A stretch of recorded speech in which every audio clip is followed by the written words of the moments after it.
Hello, my loves. I'm Ellie Frost, and I'm talking about really the spiritual truth of narcissism at the moment, right? To help us unenmesh ourselves and actually really spread more love and do really good things on the planet. Now, one of the things about narcissistic abuse is that we think that our empathy is a weakness, right? Because they are trying to squash your empathy out of you. There's no doubt about it. But you've got to remember, you're not dealing with a human being. You're dealing with a detached soul with an entity of consciousness working through them, which is why they all act and do the same things. So they want to take your empathy away because empathy will change this world, right? And the power, once you're healed, right, and not re-traumatized and re-triggered, of empathy is so insane.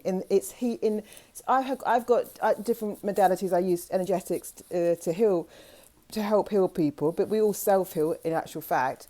But also, just empathy but alone is a very healing thing. To be able to hold space with empathy where you're actually emotionally connected and present with someone and they get to release something is extremely strong. So as part of my work, when I was suffering severe PTSD, I went and sat with a lot of veterans because obviously, I'm sure you know, many of them suffer severe PTSD.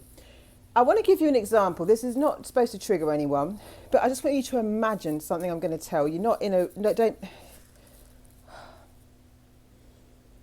Let's just do this, right? It's not a visualization. Don't visualize, don't go into it. I'm not manifesting anything. I just want you to imagine what it would take, right?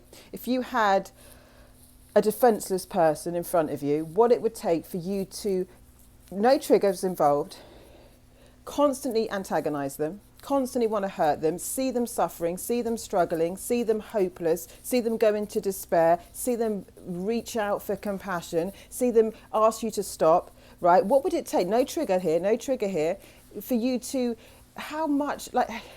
what would it take for you to be able to do that? Now they're begging you for mercy. They're appealing to you. They're under asking why. You know what I mean? They're defenseless, this person. They've got nothing. They've done nothing. They just can't get away. You've got them somehow cornered.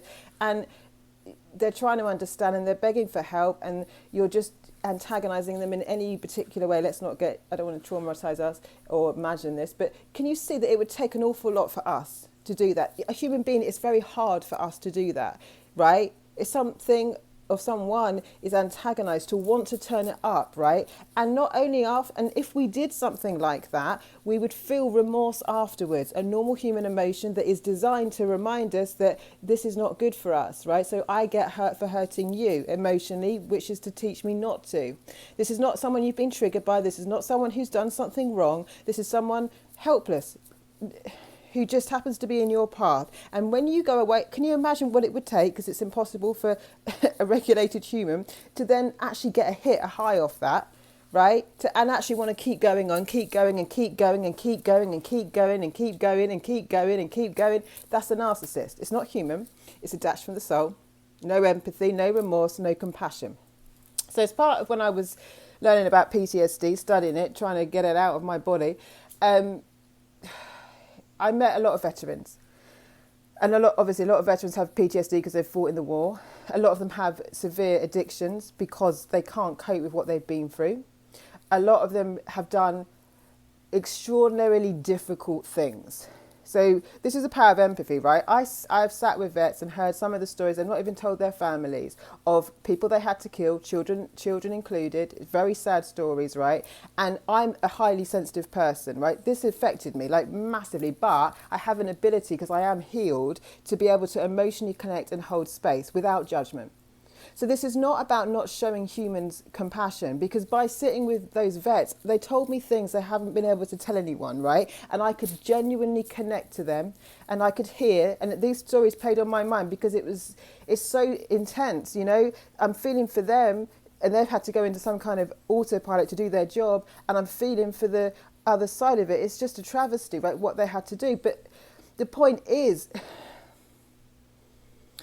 these men I met weren't narcissists. They were people who were in a war zone that had to follow orders and were in a very interesting situation. And if you've got empathy and you are healed enough, right, and you can sit with people in compassion, it can heal them. It's a relief for them. Shame lives in the shadows, right? So as soon as shame is spoken, something magical happens. So we're not meant to, empathy will change the world. It will heal the world. It will free us all. The more love you give in this way, the more we can have compassion. See, I'm very compassionate, which again made me a bit naive with narcissists, but it wasn't just it wasn't that. It was more that I truly believed for a very long time, because I have got a strong healing channel, that I could change them. And it was literally the divine sitting me in the chair to let me know that, because everything was being blocked in my life as well. It was just getting, I mean, it was terrible. And I was asking, why is this happening? And I knew I'd had a purpose around it, although I wasn't necessarily that happy about that either at the time. I am now. It's okay. But like, it took me a lot to speak about this so much, because I don't know, I just, yeah, it was meant to be used, right? But I was getting this extraordinarily clear message that this was, like I say, actually not just me trying to do something that wasn't ever going to be effective with the narcissist. I was being shown exactly what they were, and it all made sense. I knew it, but like now I really knew it. And it was also like, not only that, this idea that I'm actually feeding the dark. By giving them my life force, I'm part of the dark side. I'm on both sides, which is why my manifestations are blocked, which is why I'm receiving weird karma, which is why my channel's not working as well, which is why, and why can't I heal them? That was the other thing. Why can't I heal them, right? Because I know that love, that holding space, that thing I can do with people, and you can do as an empath, or anyone can increase their empathy, anyone can increase their channels and their intuition. So you want to heal, because what we can do with people is so amazing. You've got these abilities too, right? We activate them. We don't want to crush our empathy, we want to expand it. The world can't live in hate when there is more love, and we can hold people, right? And we can learn better ways to communicate and hold space for each other, right? And I'm all for that. I thought I could change the narcissist. I thought someone, especially, I couldn't accept that I couldn't.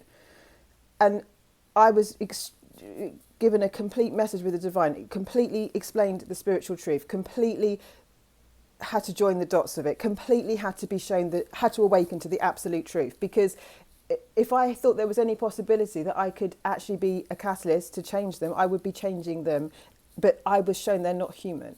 I was shown that they're detached from the soul. I knew it anyway. I'm not the only person on the planet that knows that. But like, I was doing everything you're probably trying to do if you're with a narcissist, you know? But what I also was shown that the world needs these skills. The world needs to know this awareness, and the world also needs to not shut down their empathy, heal, get strong again, get in your heart again, so we can actually do amazing things, right?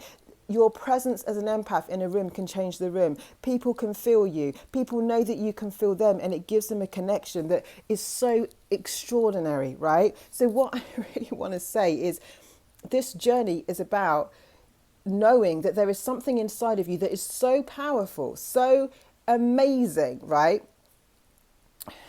That it will change the world just by who we are and how we hold each other and how we connect and how we learn this differently and how we do this differently and how we strengthen our superpower. Do not use it as a reason to feel it's dangerous to be an empath.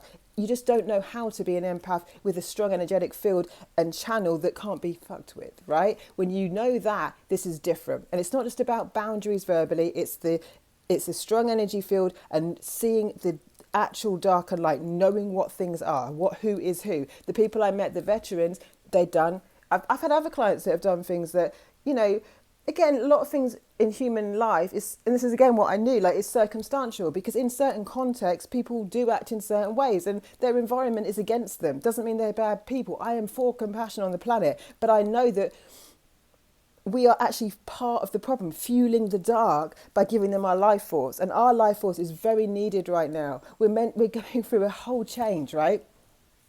So your empathy is your superpower, and a healed empath is a superhero. It's someone who can, and you've got not even fully healed, you still are a superhero with empathy, right? So we're not looking to shut it down. This is such an important quality that we have. This is the quality that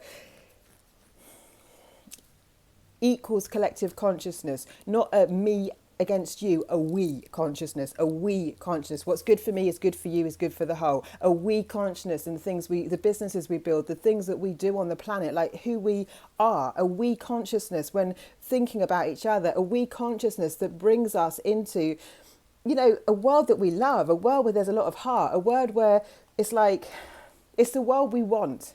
And it's the world that you know inside is supposed to, it can be, right? And I'm not being just idealistic about that. I'm saying that everything takes stages and we're going into a new age and a new paradigm. And it starts with understanding what things are spiritually.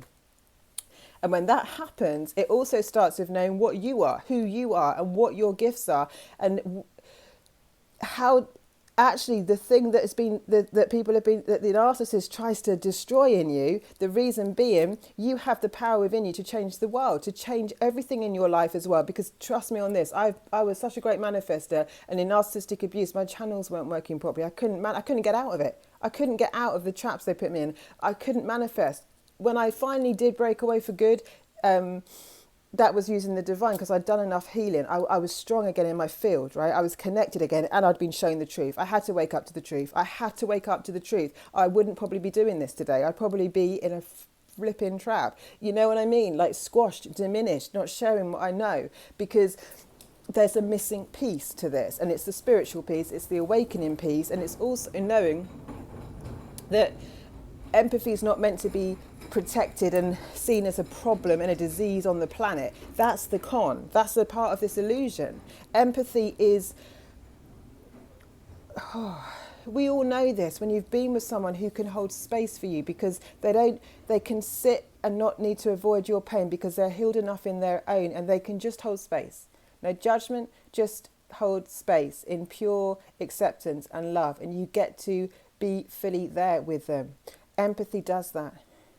Empathy is not about sacrificing yourself at the expense of another. Empathy is about an energy of transmutation. We transmute pain with it. We transmute pain with compassion. These are superpowers, right? So understand that you are a superhero, and that's why you've been attacked. I hope that makes sense, guys. I love sharing this with you. It's a lot simpler than we think it is. Most things in the world, Einstein, I think, said, right, a genius takes very complex things and makes them simple. If you're being on this merry-go-round of how complex narcissism is and how hard it is to heal, blah, blah, blah, I think you're being gaslighted at this point, because I knew that that wasn't true. I knew it couldn't be true, right? And it isn't true. It doesn't have to be as hard as we've been told it is. It does take a spiritual awakening and understanding and the things we're talking about. But at the same time, it's not that complex. That's what I keep saying. Like, once you know what I'm telling you, a narcissist sticks out like a penguin in a grocery store. It doesn't fit, you know, it's not a confusing thing. It's not a confusing, I don't know why I've got penguins on the brain. I think it's because the colour of one of my dogs. Anyway, so once we can see this and not be gaslit by the system telling us, oh, it's so confusing, and oh, but there are, it's like, you know, so many varieties of narcissists. I'm telling you, it's a soul-detached entity. They're all doing the same process. They're all doing the same thing, and they haven't met. So, like, there's an entity. It's not so confusing. There are different kind of strains, I guess, and we are making it very complicated, but that's just a distraction so you don't see the truth, right? That's a distraction from the spiritual truth. So I hope you like my videos. Obviously, I get quite passionate. Lots of love, guys. I'll speak to you soon.